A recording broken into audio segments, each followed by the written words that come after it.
This podcast contains explicit content not suitable for listeners under the age of 18. Parental discretion is advised. Today's podcast is a compilation of questions and answers for Jesse and David, our co-founders. We are also being joined by a guest speaker, Lewis. He has agreed to come on the podcast and speak about his own personal experience that ran alongside our co-host, Jesse Purcell's. Starting off with you, Jesse. If there was one piece of advice you could give someone dealing with the prison system, an inmate, loved ones, children of inmates, what would it be? Just don't. That would be the best advice I could give somebody. If you can absolutely avoid it, do it by all means necessary. But if you find yourself in there, it's crazy because the best piece of advice I could give was probably advice I gave, and it's not really good advice, and that's just be there. What else can you do? Trying to be anywhere else is gonna drive you crazy.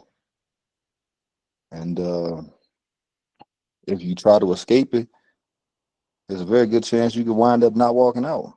So if you got to be there, just be there. Lewis, hearing Jesse speak about that, what are your thoughts on it? Well, to me, it's situational based. If you're going in with not a lot of time, I think you would look at it differently. Whereas I had multiple years to do, and an older guy who had already done 20 some years, he gave me advice to forget about the outside world. And when I first heard it, I'm 25 years old. I'm looking at this guy like he's crazy. But then he broke it down and he's like, look, visits on a holiday, maybe stay away from the phones. And I couldn't understand it. And finally he told me, he's like, this is your life now. So I took that advice, and for the first, I don't know, from 2002 to 2015, I might have got on the phone once or twice every 6 months.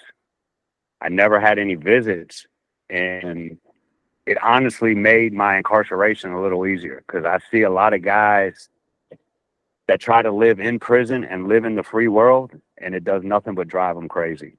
They try to, run and maintain relationships out there and control girlfriends and situations that you just have no control over. The only control you have is in the situation that you're in, and that is your life inside prison.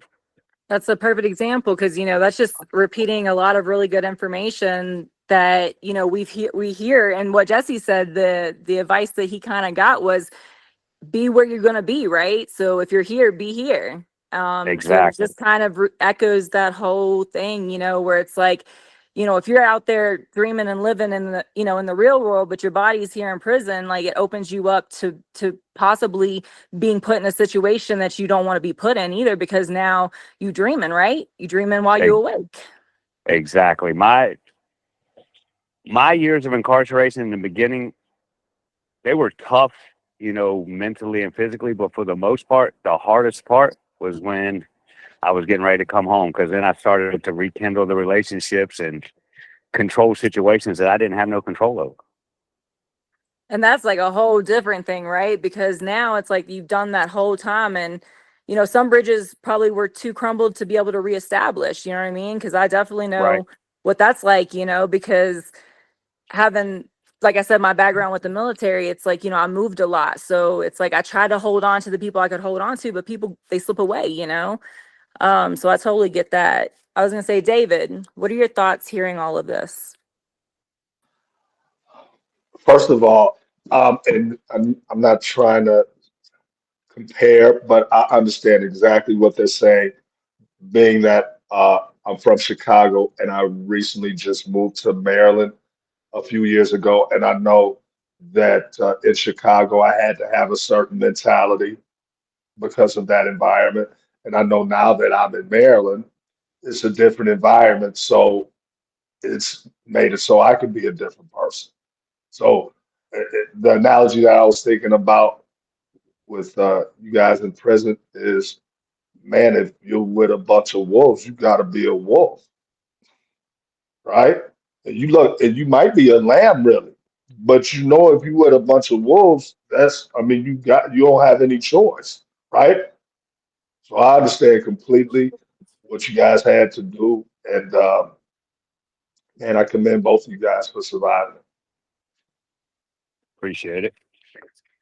So, Lewis, one myth Yeah. about prison that you want gone.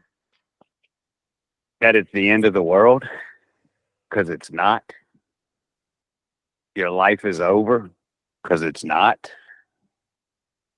That's perfect, because that's a lot of people think that, when they get charged or when they have those backgrounds, you know what I mean, that that's going to label them for the rest of life. We talked about labels a little bit in the last couple podcasts, and this is just a perfect example. Is, you know what I mean, like people are afraid of those labels, and so they stop living. And you know those labels only hold weight if you let them, right? Right. Right. Exactly. They, So they are tough to overcome, but you can't overcome them. exactly. So Jesse, what are your thoughts? What's one myth about prison you want gone? That is benefit to society. I would argue that it is the absolute contrary, because the majority of people who are locked in these institutions and treated like animals and with the wolves, as David put it, a lot of them come back home, and they come back home more damaged than when they went in there. There are numerous studies on this. They've been talking about this for decades, yet nothing's been done. So they come home more damaged, and then they damage their loved ones, because everybody knows the saying, hurt people, right? Look at the recidivism rate. That's not counting the crime they committed before. That's just them coming back. Why are they coming back? And usually, if we look at these individuals who commit a crime and go to prison and then come out, usually their crimes, either if they're not consistent, they progress. They don't get lesser, right? Somebody doesn't get locked up for drug charges and then come back for shoplifting. You know what I'm saying? Normally it's for robbery or something worse, right? Because now they done went to prison. They're not scared of it no more. You see what I'm saying? So the myth I would like to have eliminated is that it is a benefit. Now, I'm not saying that crime shouldn't be punished, right? Because everybody always comes with, well, what should we do about criminals? Yes, crime should be punished. There's been criminals as long as there's been society. However, training criminals, right? Stripping the emotions away from criminals. How does that sound beneficial? We're going to take you away from everything that you love, everything that has any value to you. We're going to completely remove that from you, make it difficult for you to have access to it, right? And then we're going to put you in here with all these miserable people. Misery loves company, doesn't it? Look at all these metaphors. You think all these metaphors just came from nowhere? They're common sayings for a reason. You take all these miserable fucking people and you put them in the same spot and we'll house them together like sardines, right? What you think is going to happen to them in there? And then we'll take miserable people in low income communities, and literally this is the best job they can get. We'll build these institutions there, right? And then we'll have more miserable people come in and supervise them. So you got miserable people packed in together, right? Being governed by miserable people. How are we making things better for society? Where's the benefit? Thank you, Jesse. David, what are your thoughts after hearing Jesse and Lewis speak about what they want the myths to be busted on? I completely understand, particularly what Jesse was talking about, because I mean, it really kind of speaks to the whole Ronin project because he had to rehabilitate himself because they just don't have that in the system. So they have you in a miserable condition, right? And you're being punished, like Jesse said, because you committed a crime, but then they're taking your humanity and hope away from you.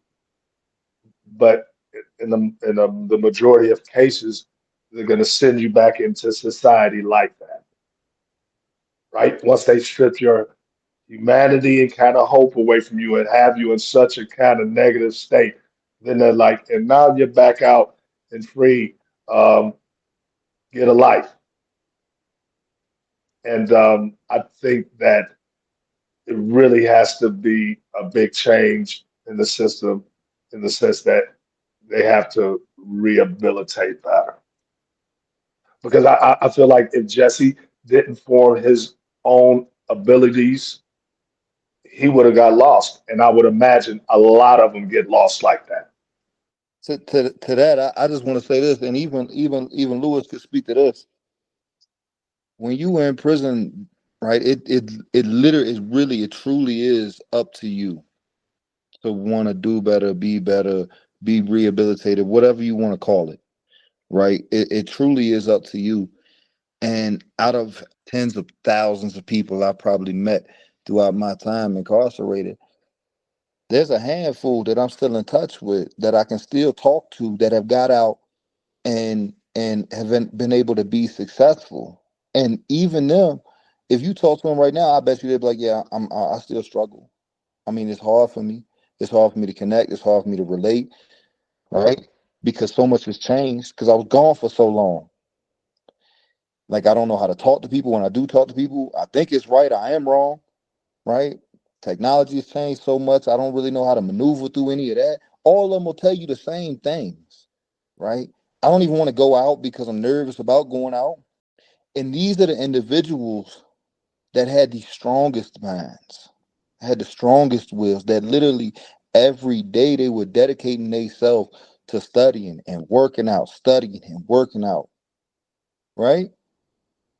Yeah, we had our times, man, and Lewis could speak to this too. We get down in slumps, but we would find each other, we would seek each other out, and we're few and far between in there, which is why we still in contact. Right. Right? But We're few and far between in there, and we would help each other, lift each other up. That's it.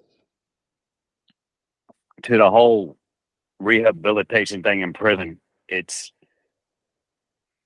there's more of an issue. You can't take somebody that has a drug addiction problem, and this drug addiction is what fueled his crime. No matter what it is, you could take me and say, okay, I had X, my crime was this. It didn't involve drugs, but the drug use or the drug selling led up to where I got incarcerated. So if you take an individual that has a drug addiction problem and you throw him in a cage with no type of services, no help, he's not going to rehabilitate himself, especially if you have two years, 4 years, or 5 years. It's a vacation to you. But when you get hit with a number of 20 plus years, and as you grow older in prison, your mindset changes. I've got to do something different so I can survive to get through prison. And then I got to survive when I get out of prison, because you come in as a 25-year-old young man, mentally or age wise, but mentally you might, be a grown teenager. You're not quite grown. So now you got to try to figure things out, because when you come home at 50 years old, what are you going to do? And that's what fueled me is I had to educate myself and rehabilitate myself, because with the amount of time I had, every list I put my name on, I was told I have too much time. We got to get the guys that are getting ready to go home. Well, those guys that are getting ready to go home, they don't care about rehabilitation, because they're doing a 4-year sentence, a 3-year sentence, and they're still going back home to mom, dad, grandmother, grandfather, right back into the life they were living. But the man that's done 20 years or 25 plus years, who's lost his whole family, he needs to rehabilitate themselves, and they're just not giving it to you. So then you're left out here to struggle. But there's a way to do it, because I did it. But the obstacles and the roadblocks I met would make a normal person just give up and just resort to the belly of the beast and give up on life. Thank you, Lewis. And that's a perfect example. Like, those struggles are the very reason why we created our career crafting program, to be able to, help people get those certifications, get those skills, even for incarcerated members. Like, we are advocating to get these courses in correction facilities so that people, anybody, regardless of amount of time, can benefit from these skills. You know what I mean?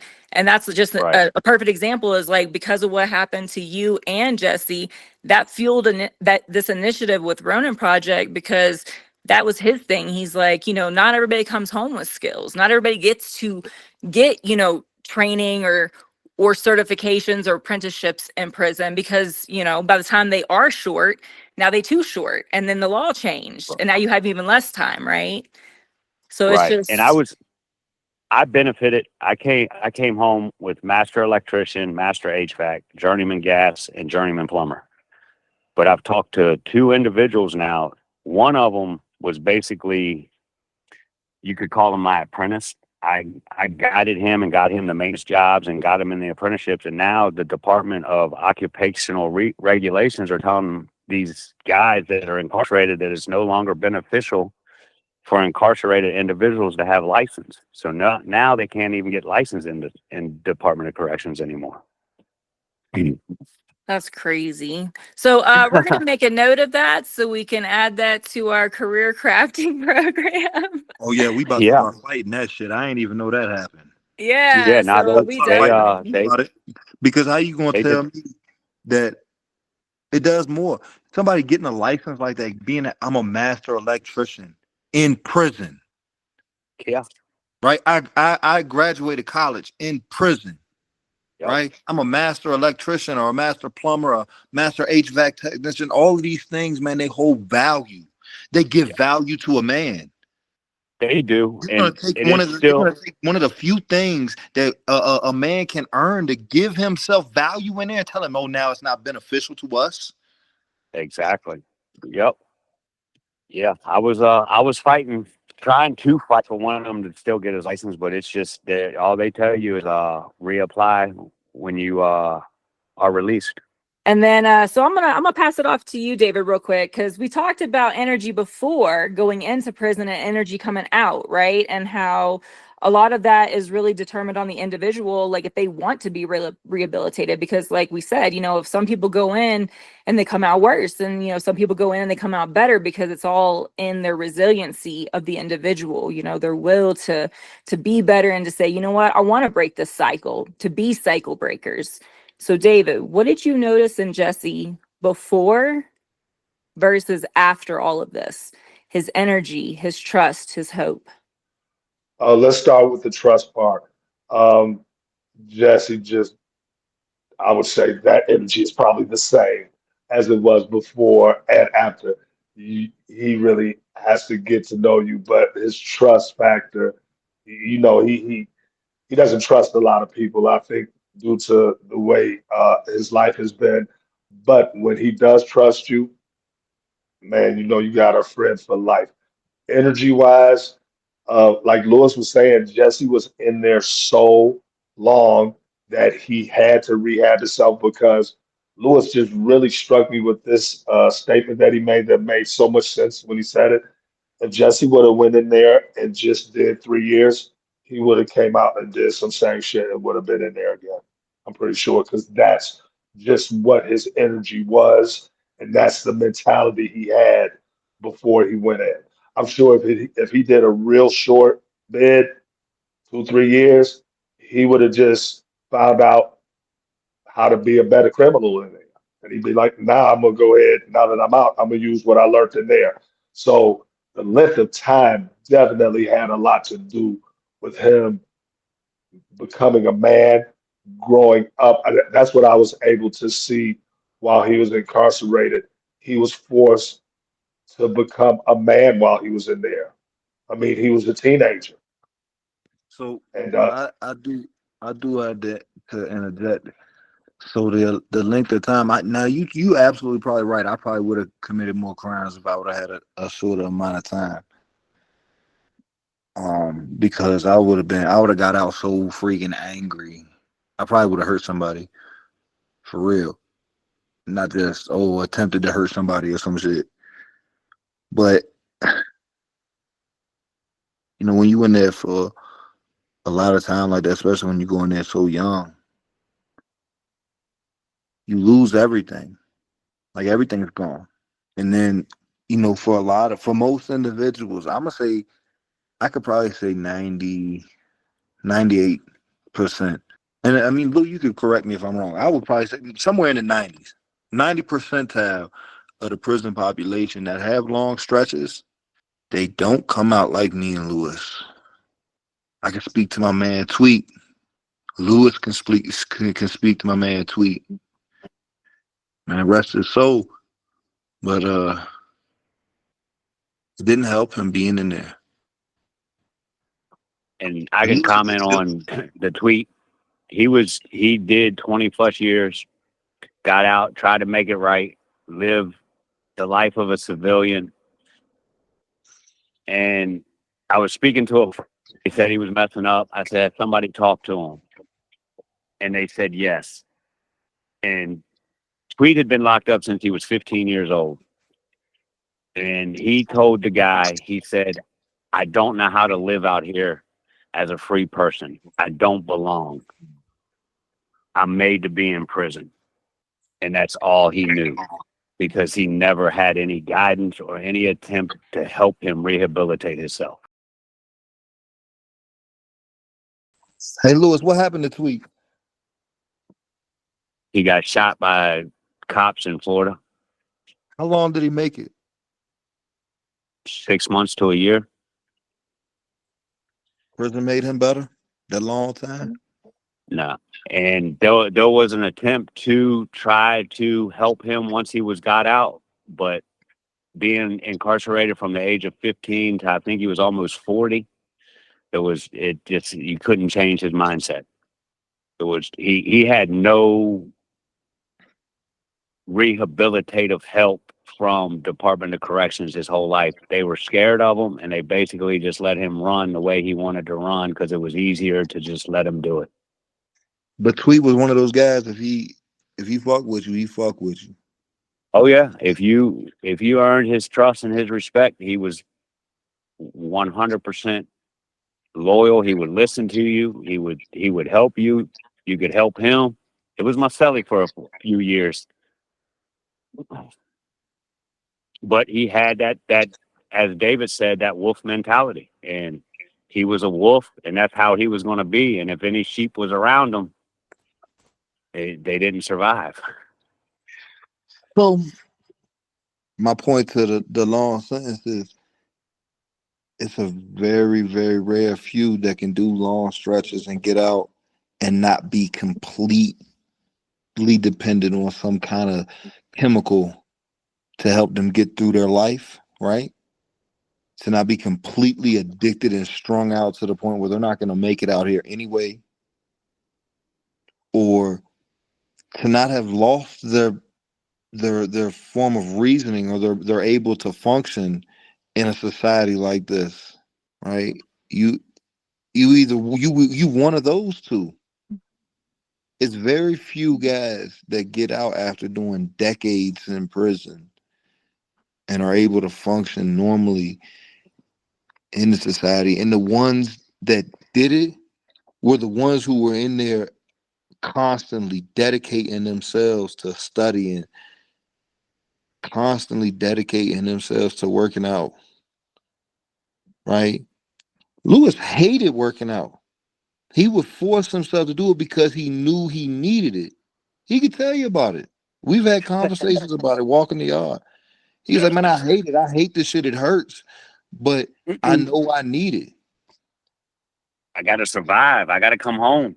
At 50 years old, I got to be able to climb ladders and crawl in crawl spaces.